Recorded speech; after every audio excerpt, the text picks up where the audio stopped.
लंबोदरश्च विकटो विघ्ननाशो विनायकः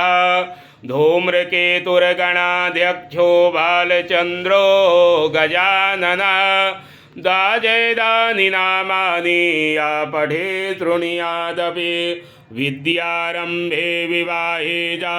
प्रवेशे निर्गमे तथा संग्रामे संकटे चैव विघ्नस्तस्य न जायते शुक्लाम्बरधरं देवं शशिवर्णं चतुर्भुजा प्रसन्नवदनं ध्यायेत शरविघ्नोपशान्तये अभिद्यासिद्ध्यर्थं पूजितो यासुरासुरै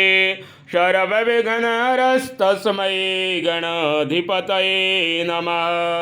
सर्वमङ्गलमाङ्गल्ये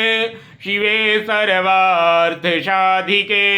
शरण्ये त्र्यम्बके गौरी नारायणे नमोऽस्तुते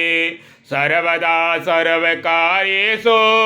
नास्ति तेषाभिमङ्गला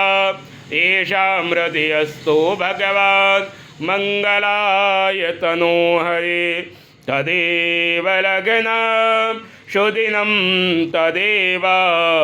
ताराबलं चन्द्रबलं तदेव